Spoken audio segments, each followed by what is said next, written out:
Hi, I'm Troy with IGC Realty and Rental Management. We are a real estate investment firm located here in Melbourne, Florida, and serving all of the Space Coast. This week, I want to take some time to talk about real estate market and the different cycles that it goes through. Because to be a better investor, you've got to understand the market cycles.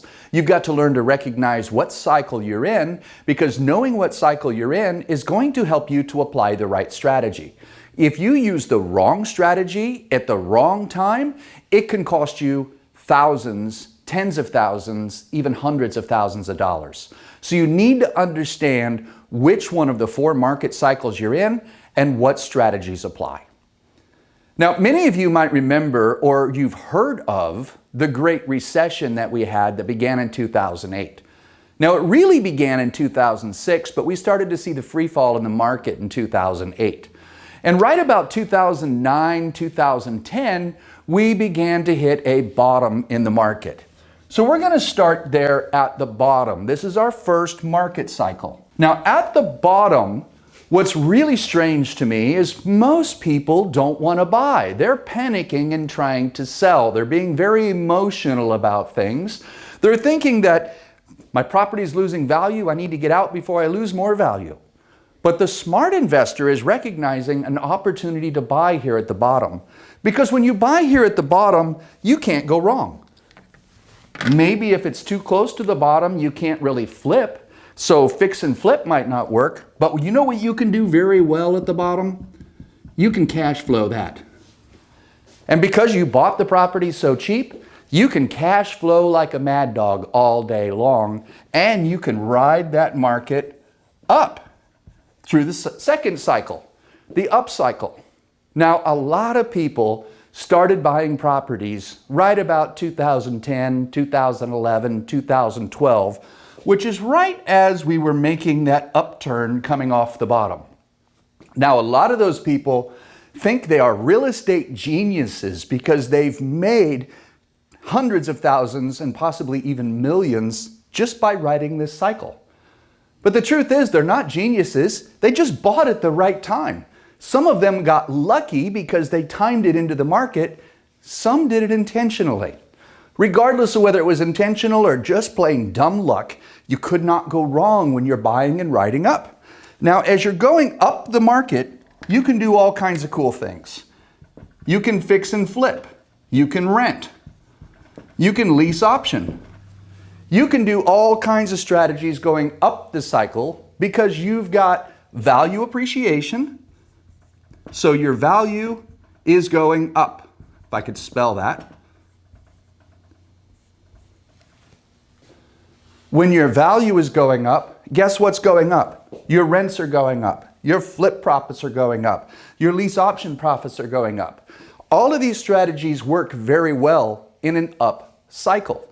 When you're going up, you can't go wrong. But eventually the market quits going up and you hit a top. Now, when you get to the top of the market, flipping becomes very hard. Why does it become so hard? Well, let's talk about logistics at the top of the market.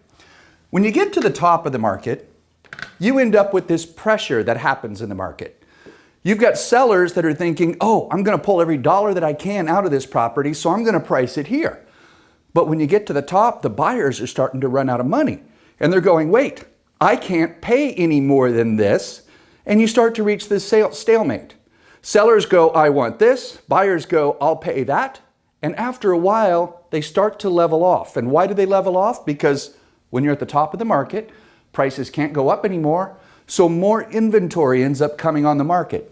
Days on market becomes longer. Sales prices become closer and closer to our list price. And as the inventory grows, buyers' options grow. Eventually, it forces another cycle in the market, and we begin to make that downward turn.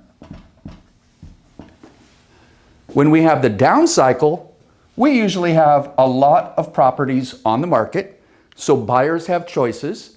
And when buyers have choices, sellers become motivated to sell.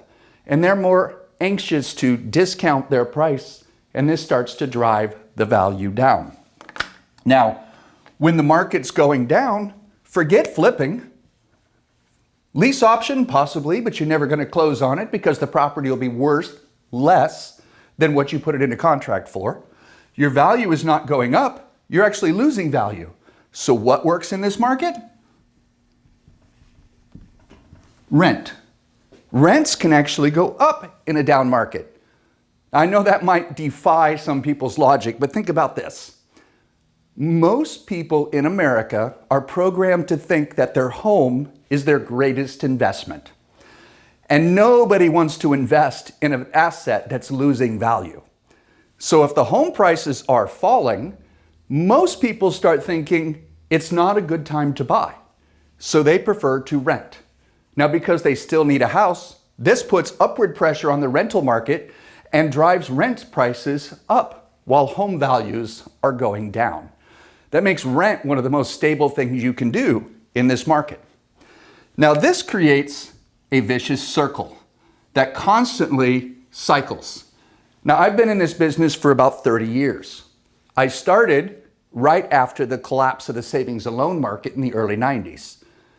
20 years later, we had the same thing that happened on a bigger scale with the national banks as they all collapsed because they were doing the same thing that the S&Ls were doing earlier. The result? A down market. Now, your real estate market tends to go in cycles throughout history. So check this out. We usually have about an 8 to 10 year increase in the upcycle. Now, we started coming up in about 2011, 2012. Right now, 2022, we're at our 10-year cycle. Could we run a little longer? We could. None of us has a crystal ball. We don't know how long the market's going to run, but we do know we're hitting a top. The top of the market can usually last 2 to 3 years. Remember I told you what happened in 2008 actually began in 2006. 2005 was a frenzy where we saw 30, 40% appreciation in some markets in a single year. We just saw that this past year in many markets. It's like 2005 all over again. 2006, we reached the top and we started to see the stalemate in pricing. 2007 is when the banks really started showing trouble on their books because they couldn't keep lending and couldn't keep generating new income from new loans, and people started to fall behind. That led to a fall in 2008. So our top of the market started in 2005 or 6, went 6, 7, 8. Where it started to fall, we followed our 2 to 3 year cycle. Then our down or correction tends to run 2 to 4 years, not 6. Hope you can see that. Now I got green ink on my thumb. So our down cycle tends to run 2 to 4 years, and then we hit our bottom cycle, which can run 2 to 6 years. What makes the bottom cycle matter is what the banks are going to lend and what the populace starts to think. You can always watch supply and demand, but there's so many more factors that drive that. What you need to understand is that this cycle continually repeats itself. 8 to 10 years up, 2 to 3 year top, 2 to 4 year correction, and a 2 to 6 year on the bottom. Recognizing what cycle you're in helps you to benefit from working the right strategy.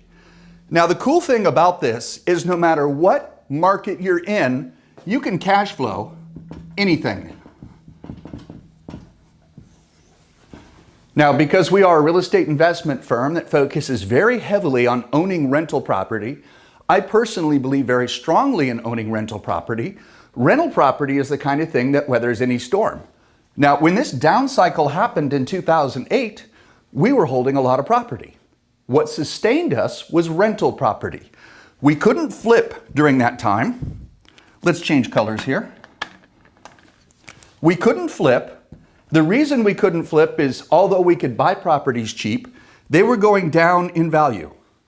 So you would buy it thinking you could resell it, buy it for 75, thinking you could resell it for 120. Only by the time you got ready to sell it, it's only worth 100. So now we don't have the margins in there to make a profit like we wanted to. So flipping became less desirable.